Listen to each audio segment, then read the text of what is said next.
tentang hubungan masyarakat itu sendiri, saya akan memperkenalkan diri saya. Nama saya Lelatul Fitri dari BP 1901115 dan teman saya. Assalamualaikum warahmatullahi wabarakatuh. Perkenalkan, nama saya Lailatul Husna, BP 1901071025 dari kelompok 9.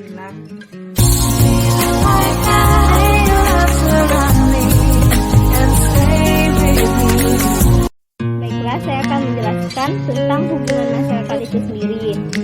Pertama, kita masuk ke dalam pengertian hubungan masyarakat. Hubungan masyarakat itu adalah praktik pengelolaan informasi dari individu atau kelompok dan masyarakat. Maknanya itu adalah bagaimana kita mengelola informasi baik dari individu ke individu atau kelompok ke masyarakat maupun dari masyarakat ke kelompok atau individu dan perusahaan. Baiklah, kemudian kita lanjut kepada ruang lingkup hubungan masyarakat itu sendiri. Ruang lingkup hubungan masyarakat itu sendiri terbagi dalam dua. Yang pertama itu adalah intern dan yang kedua itu adalah ekstern. Ruang lingkup intern itu adalah ruang lingkup mana dia mencakup di dalam organisasi atau perusahaan itu. Contohnya pegawai, pemegang saham, dan lain-lain. Kemudian kita masuk kepada ruang lingkup ekstern. Ruang lingkup ekstern ini adalah ruang lingkup di mana dia berada di luar usaha seperti masyarakat, pemerintah, seperti dengan pemberian gaji atau bagi pegawai,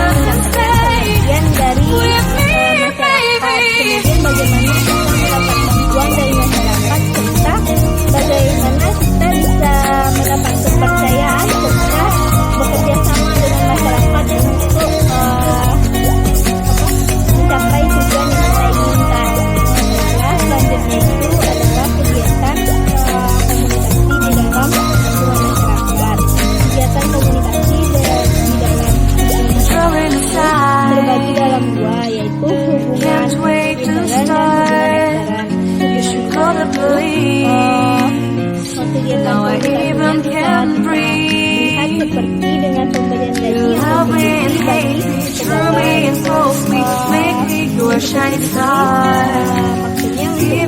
untuk bagi dan keluarganya, kemudian melakukan pegawai.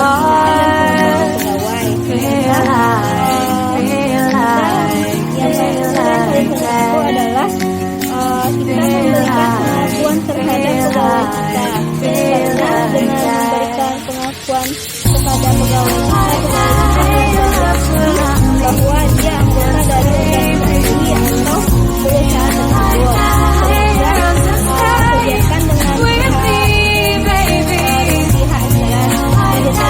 kegiatan dengan pihak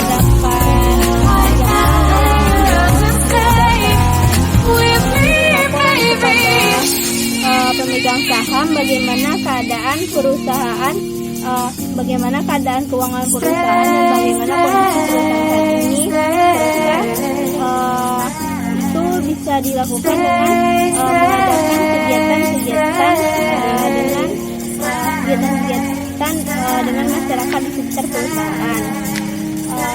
Kemudian selanjutnya dijelaskan dengan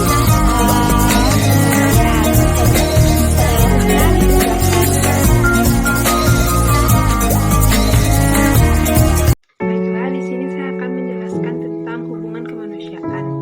Hubungan kemanusiaan dalam arti sempit yaitu hubungan antara seseorang dengan orang lain dalam suatu organisasi atau kantor yang bertujuan memberikan kepuasan hati para karyawan sehingga karyawan itu mempunyai semangat kerja yang tinggi. Sedangkan pengertian hubungan kemanusiaan dalam arti luas yaitu hubungan antara seseorang dengan orang lain yang terjadi dalam segala situasi dan dalam semua bidang kegiatan atau kehidupan untuk mendapatkan kepuasan. Jadi dapat disimpulkan hubungan kemanusiaan dapat terjadi atau berlangsung di mana saja, baik di rumah, di kantor, di sekolah, dan sebagainya. Seseorang yang berhubungan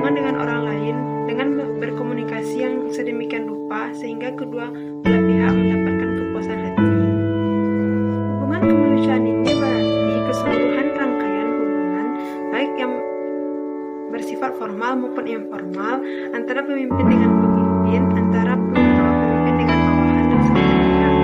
Jadi tujuan utama dilaksanakannya kegiatan hubungan kemanusiaan dalam manajemen ialah pertama itu untuk mendapatkan kepuasan hati para karyawan, yang kedua semangat kerja yang tinggi, yang ketiga kerjasama yang tinggi antar pegawai, yang keempat itu moral yang tinggi, yang kelima produksi yang tinggi baik kualitas maupun kuantitas, yang terakhir itu loyalitas yang tinggi dari para karyawannya. Alasan pentingnya hubungan kemanusiaan yang pertama yaitu dengan mengadakan hubungan kemanusiaan, pemimpin dapat membantu memecahkan persoalan yang dihadapi oleh karyawannya. Yang kedua, dengan mengadakan hubungan kemanusiaan, rintangan dalam komunikasi dapat dihindarkan. Yang ketiga, dengan mengadakan hubungan kemanusiaan, telah pengertian dapat dibangun. Keempat, hubungan kemanusiaan dapat mengembangkan secara produktif sifat tabiat manusia. Dan terakhir yaitu dengan mengadakan hubungan kemanusiaan akan diperoleh kesan hati pada karyawan, akan diperoleh moral, loyalitas, sikap yang disiplin, dan produksi yang tinggi. Selanjutnya yaitu kaitan atau hubungan antara hubungan kemanusiaan dengan manajemen kepegawaian. Antara hubungan kemanusiaan dengan manajemen kepegawaian mempunyai hubungan yang sangat erat, sehingga antara yang satu itu dengan yang lainnya tidak dapat dipisahkan. Keduanya hanya dapat dibedakan melalui pengertiannya, tetapi dalam praktek tidak dapat dipisahkan. Hubungan kemanusiaan lebih menitik beratkan kepada persoalan kelompok dan kepada individu-individu sebagai anggota kelompok dalam hubungan dengan kelompok. Sedangkan manajemen kepegawaian lebih menitik beratkan kepada individu-individu sebagai perseorangan dalam kedudukannya masing-masing yang berhubungan dengan tugas dan kerjaannya. Manajemen kepegawaian lebih memperhatikan cara mendapatkan efisiensi dan efektivitas dalam bidang tenaga kerja, sedangkan hubungan kemanusiaan lebih memperhatikan caranya memberikan kepuasan hati kepada para karyawannya. Selanjutnya itu ciri-ciri adanya hubungan kemanusiaan. Hubungan kerja atau hubungan kemanusiaan yang baik dan harmonis dalam suatu kantor dapat dilakukan dengan berbagai cara. Yang pertama yaitu diusahakan. Hubungan kantor berlangsung jangan terlalu kaku, jangan terlalu formal sehingga akan menimbulkan jarak yang sangat jauh antara sesama pegawainya. Yang kedua, ciptakan suasana kerja yang menyenangkan, yang meliputi pekerjaan yang menarik, penuh tantangan dan tidak bersifat rutin. Yang kedua, lingkungan kerja yang menyenangkan dalam artian dapat membangkitkan kegirangan kerja para pegawainya serta mengatur tata ruang yang baik. Yang ketiga, berilah tugas pekerjaan sesuai dengan bidang masing-masing. Dan keempat, sediakan perlengkapan yang cukup memadai sesuai dengan jenis pekerjaan masing-masing pegawainya. Yang kelima, berilah kesempatan para pegawai untuk mengembangkan karirnya semaksimal mungkin sesuai dengan batas kemampuannya. Selanjutnya, suatu kantor mempunyai hubungan kemanusiaan yang baik atau tidaknya dapat dilihat dari hal-hal yang berikut. Yang pertama itu loyalitas yang tinggi antara bawahan dengan bawahan, bawahan dengan atasan, atasan dengan atasan, dan atasan dan pegawai lainnya. Yang kedua, kerjasama di dalam berbagai bidang di sektor tersebut. Ketiga, antusiasme yang dimiliki oleh para pegawainya. Yang keempat, semangat kerja. Yang kelima, solidaritas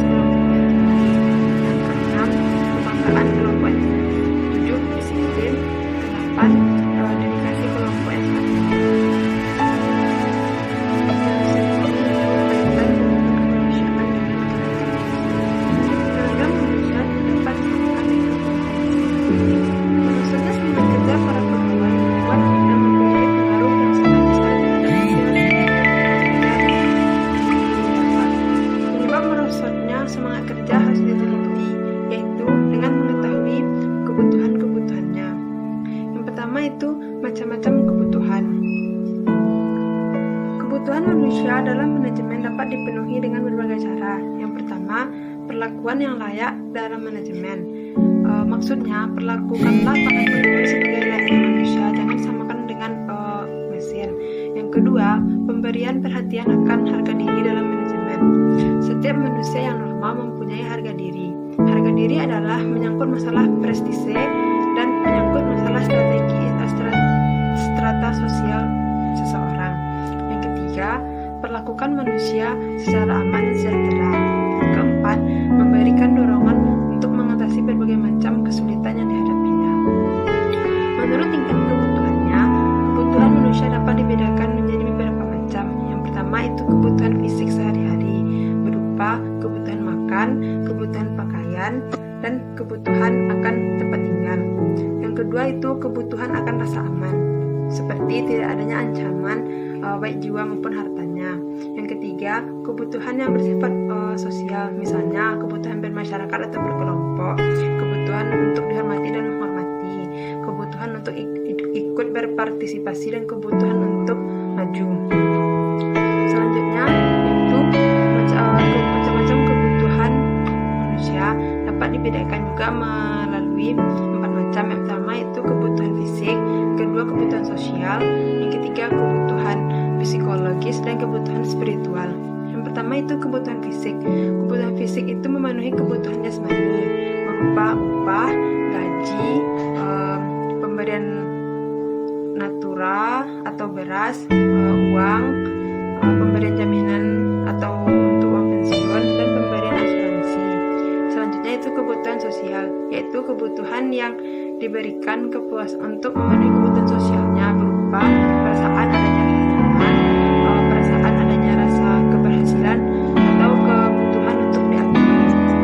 Ketiga itu kebutuhan psikologis, yaitu kebutuhan yang dapat memberikan kepuasan psikologis kepada para pegawainya dengan cara mengusahakan adanya pekerjaan yang layak dan menyenangkan. Yang kedua itu memberikan pengertian kepada pegawai bahwa bantuan setiap pegawai sangat diperlukan dan sangat besar artinya bagi perusahaan atau untuk mencapai tujuan organisasi. Keempat yaitu memberikan pengertian kepada para pegawai bahwa tujuan organisasi adalah tujuan masing-masing pegawai. Yang kelima yaitu mengadakan program pelatihan dalam rangka pengembangan kepegawaian. Yang keempat itu kebutuhan spiritual. Untuk memenuhi kebutuhan rohaniah yang dilakukan dalam rangka pembinaan mental dan spiritual pegawai. Yang pertama itu memberikan kesempatan kepada pegawai untuk menunaikan ibadahnya sesuai dengan agama dan kepercayaan yang diakini sendiri. Yang kedua, menyediakan tempat untuk melaksanakan ibadah. Yang ketiga, mengadakan majalah atau buletin yang bersifat keagamaan yang berisi tentang ajaran-ajaran agama yang menyangkut agama yang dilakukan oleh para pegawai. Yang keempat itu mengadakan ceramah atau pembinaan mental dan dengan menghadirkan para ulama.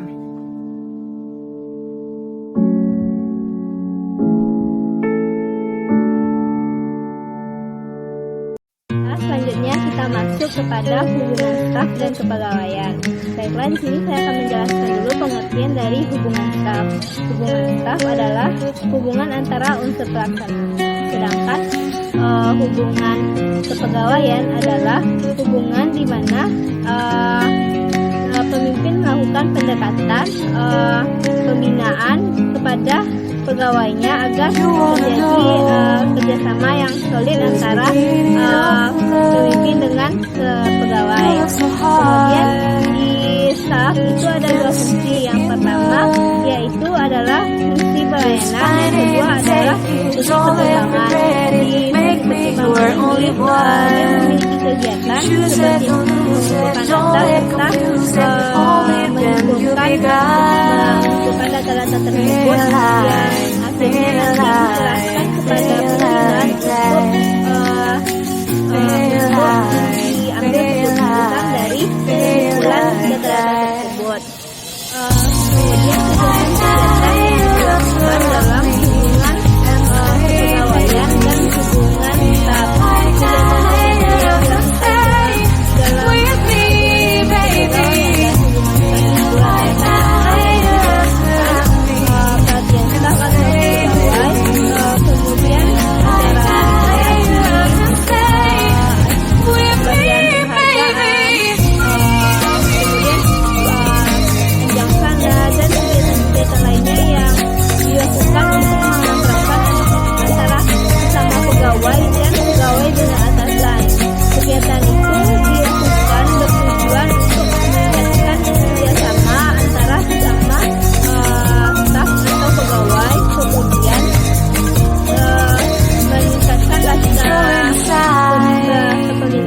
kemudian untuk